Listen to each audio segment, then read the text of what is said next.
Muito bem, estamos de volta. Hoje vamos falar sobre um assunto muito importante e que tem afetado a vida de milhares de pessoas ao redor do mundo.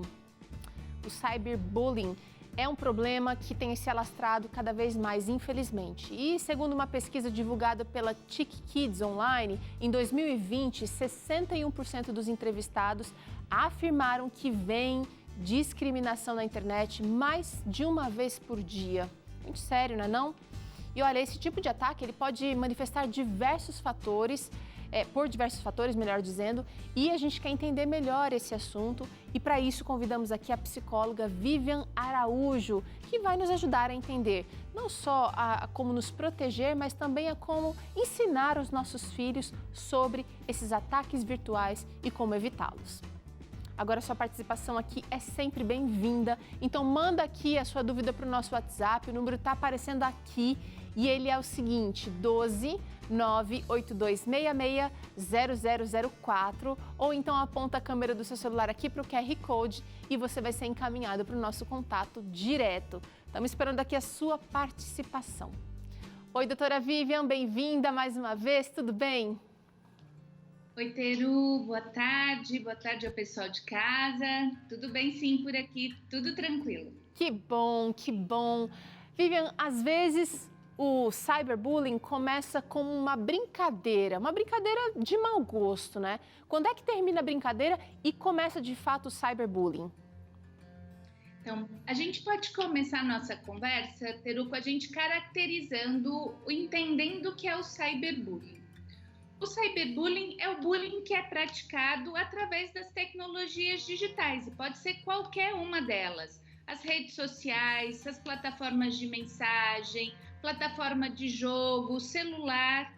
E elas precisam ser caracterizadas, né? O cyberbullying é caracterizado por um comportamento repetido e com intenção de assustar, de magoar, de envergonhar aquelas pessoas que são vítimas dessa ação. Tá. E ela deixa de ser uma brincadeira para ser um bullying ou uma agressão quando isso machuca a pessoa que foi atingida por esse comportamento.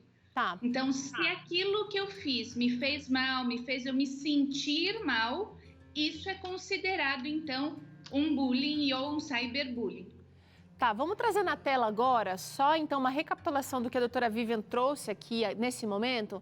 Eu quero que você veja aí de casa como é que ele se manifesta, ou, na verdade, o que caracteriza, né? Então, olha, espalhar mentiras de alguém nas redes sociais, nas mídias, mandar mensagens que humilham e fazem ameaças pelas plataformas de mensagens, divulgar imagens íntimas de outra pessoa. E isso, gente, acontece às vezes com pessoas que você nem conhece, mas se você passa adiante, já tá junto aí no pacote. E se passar por outra pessoa e enviar mensagens maldosas aos outros em seu nome. Isso também, um trote, né? Aí seria essa última alternativa. São várias as maneiras, a gente resumiu bem aqui, Vivian, mas às vezes começa com uma pessoa fazendo isso e essa pessoa,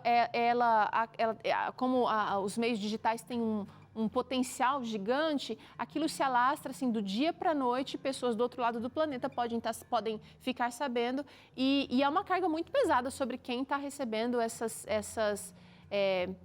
para quem é vítima do bullying. Agora, que problemas emocionais o cyberbullying pode causar? Então, são diversos os tipos de problema, né, que podem causar na pessoa. A gente pode ter problemas mentais, então da gente se chatear, da gente se constranger, da gente se incomodar. Podem ter problemas emocionais, como perda de interesse pelas coisas que gosta, se sentir envergonhado, inclusive problemas físicos. Isso a gente está falando de maneira geral, que podem causar mais imediatamente. A constante exposição a isso ou o tamanho da agressão também pode causar diretamente transtornos psicológicos que vão precisar também, por exemplo, de tratamento especializado para a gente dar conta ou para a pessoa dar conta de passar por essa situação. Agora, é interessante notar, Vivian, que nem sempre as vítimas, especialmente as crianças, né, os filhos, se sentem à vontade para compartilhar com os pais o que está acontecendo na real. E aí, eu quero saber como é que os pais podem perceber, identificar que esses filhos estão sendo vítimas de um crime. Isso pode acontecer nas mais diversas idades, né? Desde crianças mais jovens até jovens mais velhos, né? Uhum. Inclusive com adultos também, né? Adultos também são vítimas desse tipo de agressão. E uma das coisas que a gente precisa sempre ficar atento é a mudança de comportamento. Uma pessoa que é sempre expansiva, que é muito comunicativa e começa a se recolher, por exemplo, a ficar mais isolada, não querer frequentar as reuniões sociais, por exemplo, pode ser um sinal de que alguma coisa está acontecendo com ela. E aí, quando ela começa a não, por exemplo, às vezes é uma pessoa que gostava muito das redes sociais, de participar dessas questões e começa a se afastar. Então, são as mudanças de comportamento que a gente fica preocupado para começar a dar uma atenção mais especial nesse sentido. Tá. A gente preparou aqui agora, doutora, um grupo de família. Você tem grupo de família aí no seu celular? Tem gente que tem mais de dois, né? O lado do pai, o lado da mãe, o lado do novo pai, o lado da nova mãe.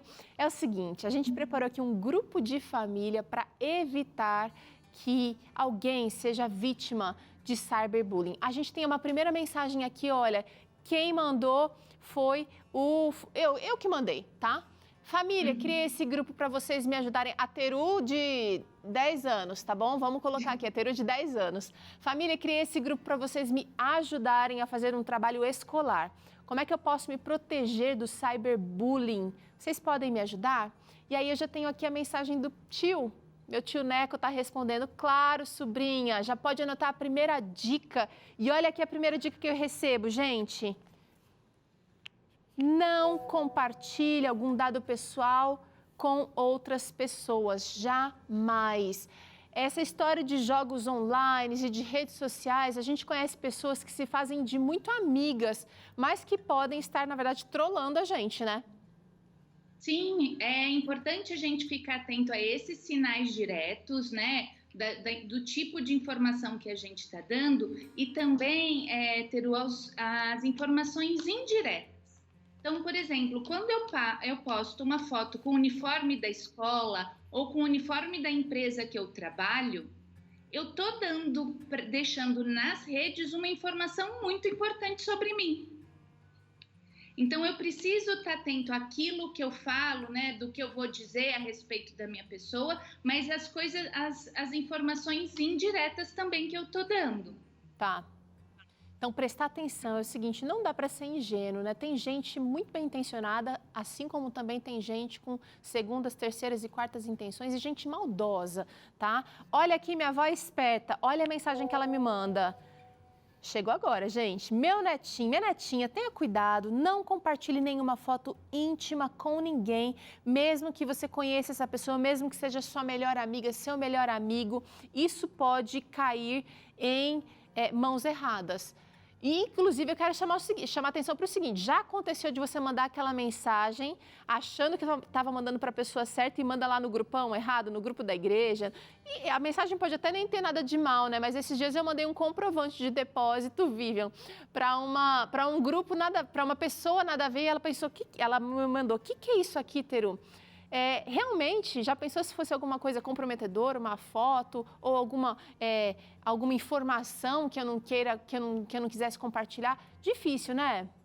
Sim, a gente sempre precisa, por mais que a gente conheça as pessoas, que a gente esteja próximo a elas, elas sejam de confiança, além desse cuidado, e mesmo assim a gente não deve, porque a gente não tem o controle do que acontece com as redes sociais. A chance de você ter um aparelho invadido por um hacker, por alguma coisa nesse sentido, também pode te expor, mesmo que a pessoa seja, para quem você está mandando, seja de confiança. Tá. Né? Hoje tudo está interligado. Às vezes a gente está se conectando, né? Os aparelhos estão se conectando, as redes estão se conectando, sem a gente ter o completo acesso sobre isso. Tá. Então, é importante que a gente tenha esse cuidado e não compartilhe. Chegou mais uma mensagem aqui, olha. Minha mãe, filha, já comprei um aplicativo de monitoramento. Assim posso acompanhar seus passos na internet, te alertar sobre alguns perigos e qualquer dúvida, pode falar comigo. Essa segurança, estar sempre aberto é bem importante também e existem dispositivos que podem ajudar os pais a, eu não digo controlar, mas é uma maneira de controle sim, mas ajudam a vigiar, né, a proteger os filhos de cyberbullying, né, Vivian? Sim, a gente tem esses aplicativos especiais, mas a gente tem algumas coisas também simples do nosso controle ali nas redes, que é, por exemplo, dar limite, acesso de quem pode comentar a sua foto, quais são as pessoas que vão comentar aquilo que você compartilhou, quem pode ver, quem não pode.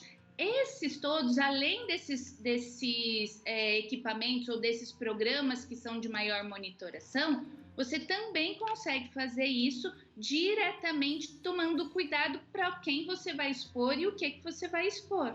Maravilha, olha, esse cuidado é fácil, é garantido, né, pela maioria dos aplicativos e dos programas de rede que você acessa. Então, vale a pena você visitar ali os settings ou, como é que chama? Configurações? Os ajustes ali do que você está usando. Olha aqui, meu pai também me mandou mensagem, chegou agora.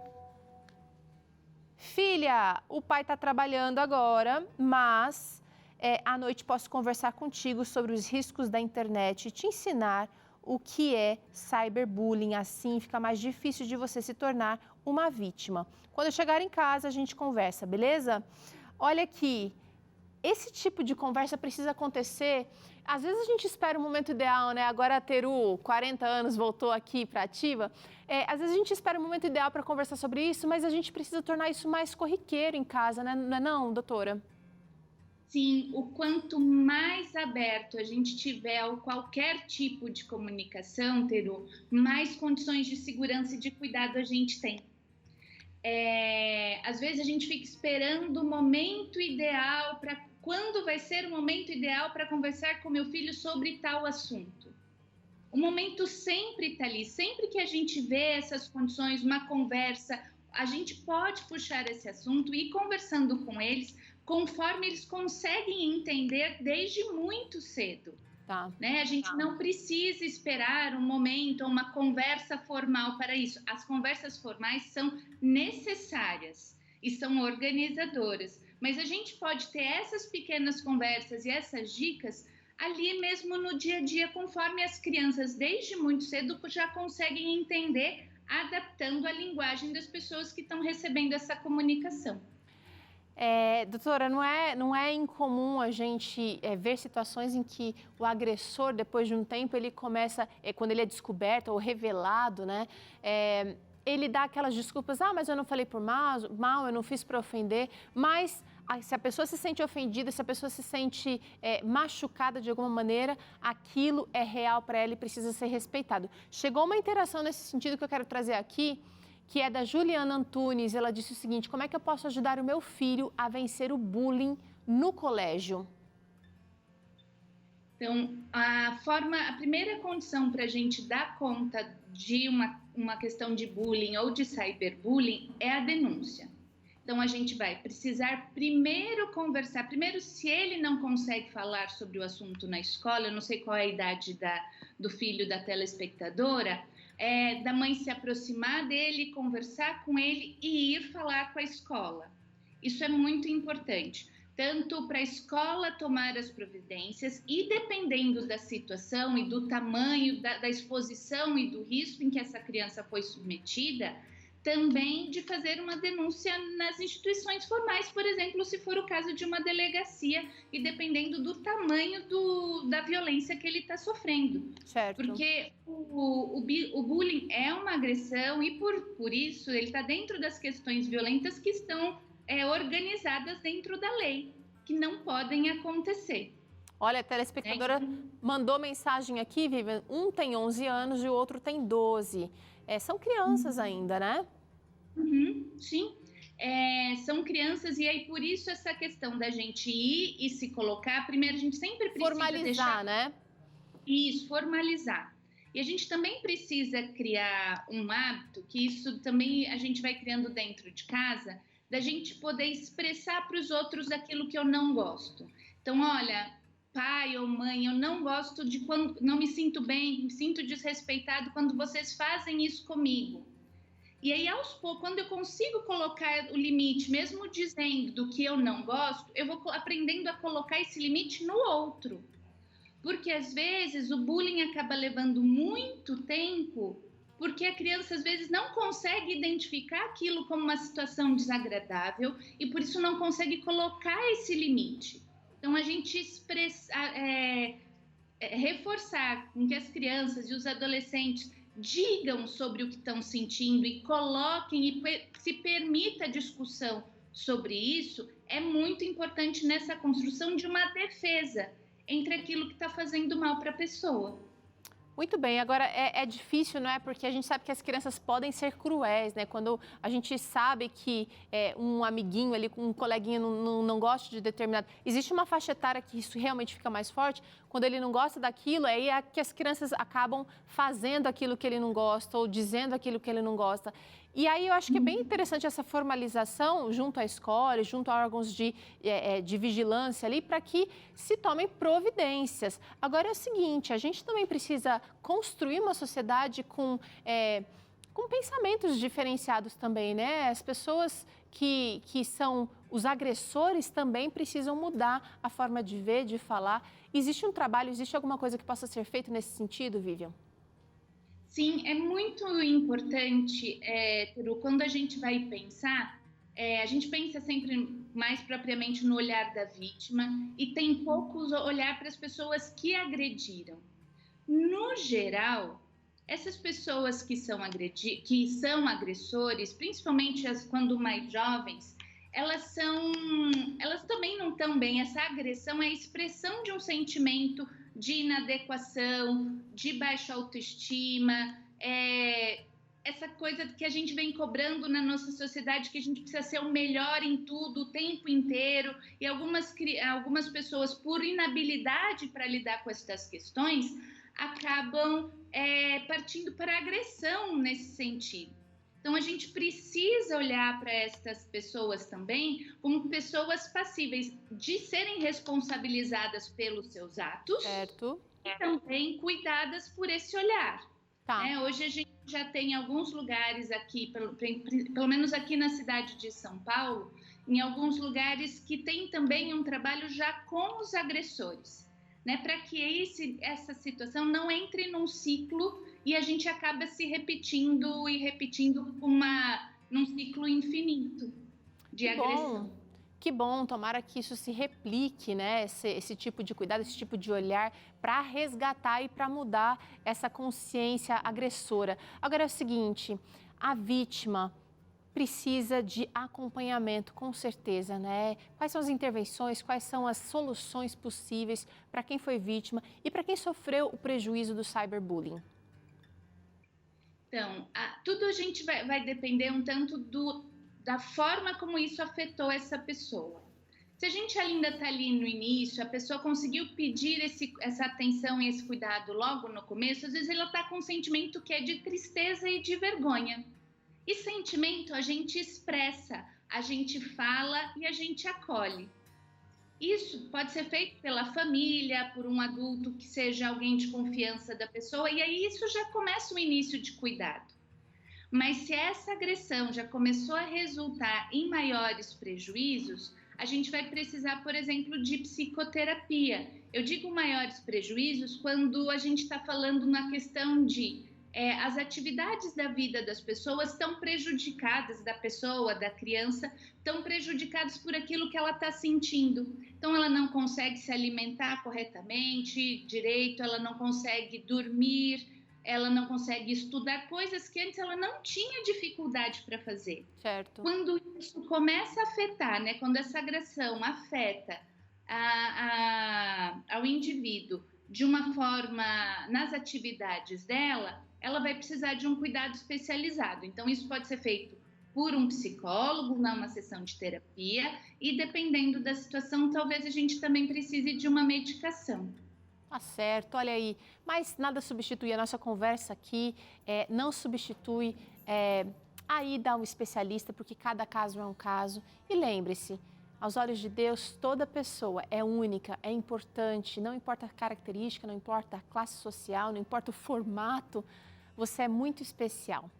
Doutora, quero te agradecer pela participação aqui no Vida e Saúde hoje mais uma vez. Quem quiser conhecer mais do trabalho dela, acessa lá no Instagram, @vivi_araújo. Obrigada, doutora. Obrigada, Eutero, e obrigada pela oportunidade da gente começar a tocar nesses temas que são tão delicados para a gente, mas que precisam ser olhados sim. Com certeza. Olha só, a Vivian, faz parte do Centro Universitário UNASP. Se você quiser conhecer todos os cursos oferecidos ali, acesse unasp.br. A gente pausa agora bem rapidinho, só para você colocar o tênis, arrastar a cadeira, porque na volta tem fighting por aqui para você mexer o seu corpo, suar a camisa, mandar embora o estresse. E hoje ainda tem receita de bolo de banana com cenoura. Olha que linda essa delícia. Ah, gente, eu volto já, daqui a pouquinho ensinando essa delícia, mas já com fighting para você.